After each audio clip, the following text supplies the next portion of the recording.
সংসার চালানো একটা মেয়ে মানুষ কিভাবে সংসার চালায় এত ছোট একটা বাচ্চা নিয়ে। তখন আমার খাওয়ার অভাবে মানে অতিরিক্ত অনাহারের কারণে আমার আম্মু মানুষের বাড়ি থেকে ভাতের ফ্যান আছে, অনেকে মারও বলে, ওই মার আমার আইনা মানে লবণ দিয়ে খাওয়াইছে। তোমাদের দুজনকে? না, শুধু আমার। তোমারে? হ্যাঁ, কারণ আমার ভাইয়া তো তখন বড় ছিল আর আমি তো আর ভাত খাইতে পারতাম না। আমার দাদিরা শুধু আমার ভাইয়ারে খাওয়ানোর মতো ভাত দিত, আমি তো আর ভাত খাইতে পারি না। আসলে বৃষ্টি একটি ভালো ছেলে পাইলে বিয়ে করতে চায়, বা তাকে যদি কেউ এখনো যেহেতু তার বাবা মা থেকেও নাই, তাকে যদি কেউ মেয়ের মতো রাখতে চায়, তার বাবা মা হয়ে যদি আপনারা কেউ থাকতে চান, তারপরেও কিন্তু বৃষ্টি চলে যেতে চায়, কেননা তার আশ্রয় দেওয়ার মতো তার কোনো জায়গা নেই। সুপ্রিয় দর্শক, আমরা এখন এসেছি পাবনাতে, আর আমাদের পাশে যে মেয়েটিকে দেখছেন তার নাম বৃষ্টি। আসলে তার জীবনের অনেক ঘটনা আছে যেটা আমাদের আসলে জানা উচিত, বা আমরা বাইরে থেকে একটা মানুষকে দেখে বুঝতে পারি না যে তার ভিতরে কতটা কষ্টে আছে। তো বৃষ্টি আসলে অনেকদিন থেকে আমাদের সাথে সাক্ষাৎকার দেওয়ার জন্য বলেছিল, তো আমরা যেহেতু পাবনাতে আসলাম, তো সেই সুবাদে তার সাথে আমাদের দেখা হয়ে গেল। তো বৃষ্টি আসলে তোমার জীবনের কিছু ঘটে যাওয়া ঘটনা আমাদের সাথে শেয়ার করতে চেয়েছিলে। তো আসলে আমার অডিয়েন্সদের বলো, আসলে তুমি কি বলতে চাও?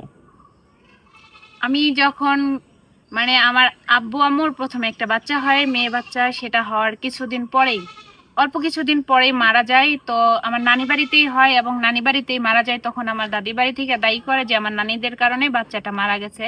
এগুলা নিয়ে অনেক গ্যাঞ্জাম হওয়ার পরে আমার আব্বু আমার আম্মুরে নিয়ে আসার পরে তারপরে অনেক কিছু বছর পরে, 3-4 বছর পরে আমার আরেকটা ভাইয়া হয়।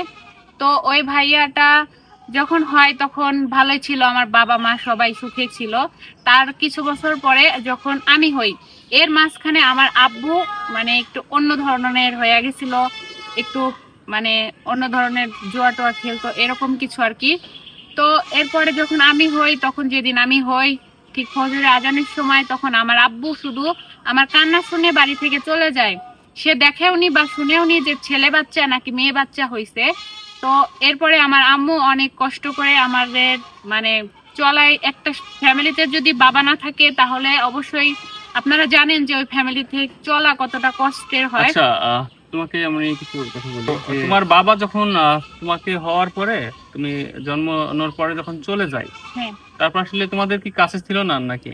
না, আমার আব্বু ঢাকায় চলে আসে। তারপরে হচ্ছে আমার আম্মু প্রায় 3 মাস একা একা থাকার পরে যেহেতু দেখছে আমার আম্মু, একটা মেয়ে মানুষ কখনোই সংসার চালানো সম্ভব না, আর আগেকার মানুষ তো সবাই আলাদা আলাদা খাইতো, মানে পুরো ফ্যামিলি একসাথে খাইতো না। তো এর জন্য আমার আম্মু সংসার চালাতে পারতো না, যেহেতু আমার আরেকটা ভাইয়া আছে বড়, আবার আমি অনেক ছোট, আমার নিয়ে কাজ করাও সম্ভব না। পরে আমার আম্মু কিভাবে কন্টাক্ট করে ঢাকায় আসি আমার আব্বুর কাছে। আসার পরে তারপরে হচ্ছে আমার আব্বুরের সাথে যেভাবে হোক বুঝায় টুঝায় বাড়িতে নিয়ে যায়। তারপরে এগুলা নিয়ে অনেক ঝামেলা হয়, আমার নানিরা আমার দাদা বাড়ির সাথে মানুষের সাথে অনেক ঝামেলা করার পরে আমার আব্বুর সাথে আমার আম্মুর মানে ডিভোর্স হয়। তোমার তোমার তখন তোমার বয়স কত ছিল যখন তোমার বাবা ডিভোর্স হয়? আমার দাদি বলছিল যে আমার 1 বছরও হয় নাই। তোমার 1 বছরও হয় নাই? আচ্ছা। আর যখন ডিভোর্স হয়ে যায় তখন তোমার মা তোমাদেরকে নিয়ে কোথায় ছিল? যখন আমার আব্বু আম্মু ডিভোর্স হয়ে যায় তখন আমার নানি বাড়ি থেকে আমার ভাইয়া বা আমার আম্মু কেউই মানে নিতে দেয় নাই। তো আমার আম্মু আমাদেরকে ওইখানে রাইখাই চলে আসছে। আর আমার আব্বু তো বললামই যে ওরকম ছিল। তো আমার আব্বু তো মনে করে নিজের মতোই নিজে, তার তো কোনো সাংসারিক কোনো চাহিদাই নাই। তখন আমার আব্বার মতো, আমার মা আমার মায়ের মতো। তো আমরা 2 ভাই বোন গাছের পাতার মতো ঝরে পড়ে আছি। তখন আমার দাদা মানে কবিরাজ ছিল আর এমনি কিছু কাজ করত। আমার দাদা তখন বলছে যে আমি না হয় একজনকে পালবো, 2 জনকে কিভাবে পালবো।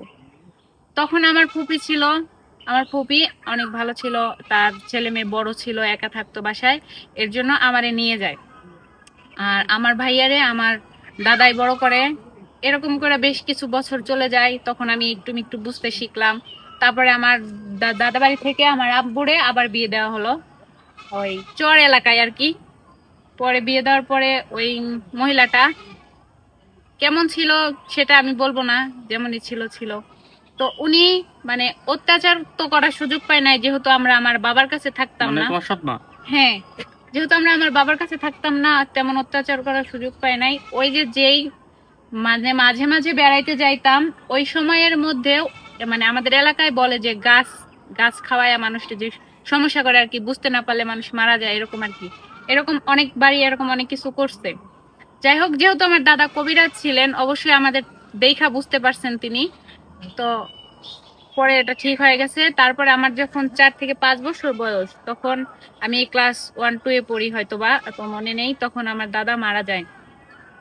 এবং উনি মারা যাওয়ার সময় আমাদেরকে বলা হয় যে আমি মারা গেলে তোমরা কেউ এই বাড়িতে থাইকো না, যেহেতু তোমার বাপ তোমাদের না। আর সৎমা ঘরে থাকলে তো সৎমা তো আর মা হয় না, সেটা সবাই জানে। কিছু মাও মা হয় না, আর সৎমা তো মা হয়ই না। তো তখন বলা হয় যে আমি মারা যাওয়ার পর তোমরা তোমার মায়ের কাছে চলে যেও, মা হাজার খারাপ হলেও বুকে আঁকলে রাখার চেষ্টা করে আর কি, এরকম। তারপরে মারা যাওয়ার কিছুদিন পরে আমার আম্মুরে আমার দাদি বাড়ি থেকে আমার দাদি ফোন দিয়ে বলার পরে আমার আম্মু যায়। যাওয়ার পরে বলে যে হচ্ছে নিয়ে যাবে। কিন্তু আমার আম্মু ঢাকায়, সত্য বলতে গার্মেন্টসে চাকরি করে আমাদের অনেক কষ্ট করে মানুষ করছে।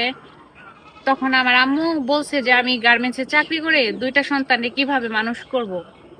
এরকম বলার পরে শুধু আমারে নিয়ে আসতে চাইছে। তখন আমার ভাইয়া বলছে যে আমিও থাকবো না, তুমি আমারেও নিয়ে যাও। অনেক বলার পরে তারপরে আমার আম্মু বলছে আচ্ছা ঠিক আছে, তাহলে 2জনকেই নিয়ে যাই। আমার ভাইয়া এর মধ্যে আবার ইয়া আছে, আমার ভাইয়া আমার আম্মুরে বলছিল আমারে নিয়ে তোমার কর্ম করে খাওয়াতে হবে না, আমি তোমারে নিজে কর্ম করে খাওয়াবো, এবং আমার স্কুলেও পড়াতে হবে না। তোমার ভাইয়ের বয়স কেমন তখন? কত?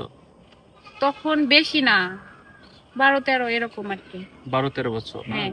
আচ্ছা, যখন তুমি ক্লাস 1 বা 2 এ পড়ো, সেই সময় তোমার কার কাছে থাকতো? তোমার দাদার কাছে? আমার ফুপির কাছে। ফুপির কাছে? হ্যাঁ। তো তাদের আর্থিক অবস্থা কেমন ছিল? মোটামুটি ভালোই ছিল।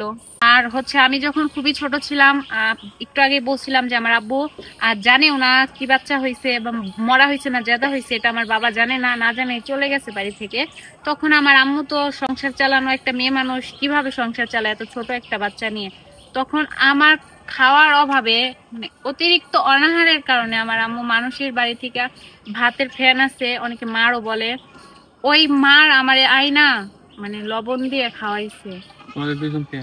না, শুধু আমারে। তোমারে? হ্যাঁ, কারণ আমার ভাইয়া তো তখন বড় ছিল, আর আমি তো আর ভাত খাইতে পারতাম না। আমার দাদিরা শুধু আমার ভাইয়ারে খাওয়ানোর মতো ভাত দিত, আমি তো আর ভাত খাইতে পারি না। এর জন্য আমার আম্মু মানুষের বাড়ি থেকে মার ফ্যান, অনেকে চিনেন, ওইটা লবণ দিয়ে শুধু আমারে খাওয়াইতো। অনাহারের কারণে, খাবারের অভাবে, মা যদি কিছু না খায়, মা তো আর বাচ্চারে দুধ খাওয়াইতে পারবে না। এর জন্য আর দুধ কিনে খাওয়ানোর মতো টাকা তো আমার আম্মুর কাছে ছিল না। এর জন্য আমার আম্মু মানুষের বাসা থেকে ফ্যান নিয়ে এসে আমারে খাওয়াইতো। সুপ্রিয় দর্শক, আসলে যত সহজে এই যে আমাদের বৃষ্টি তার জীবনের কথাগুলো বলছে, আপনারা নিশ্চয়ই বুঝতে পেরেছেন যে আপনারা আসলে কতটা ভালো পরিবেশে বড় হয়েছি। আসলে সেই সুযোগটা যদি বৃষ্টি পেত, তো অবশ্যই সে বড় কিছু হতে পারত। বা তার কষ্টের কথা সে যখন আমাদের সাথে বলছে, আসলে শুনতেই কেমন যেন লাগছে। তো আপনারাও কে কে আসলে আপনার বৃষ্টির সাথে বা বৃষ্টির জীবনের সাথে আপনার জীবন মিলে যায়, অবশ্যই জানাবেন। আর বৃষ্টির কিন্তু অনেক কিছু চাওয়ার আছে আপনাদের কাছে, আপনারা সম্পূর্ণ ভিডিও দেখতে থাকুন। আসলে বৃষ্টি একটি ভালো ছেলে পাইলে বিয়ে করতে চায়, বা তাকে যদি কেউ এখনো, যেহেতু তার বাবা মা থেকেও নাই, তাকে যদি কেউ মেয়ের মতো রাখতে চায়, তার বাবা মা হয়ে যদি আপনারা কেউ থাকতে চান, তারপরেও কিন্তু বৃষ্টি চলে যেতে চায়, কেননা তার আশ্রয় দেওয়ার মতো তার কোনো জায়গা নেই।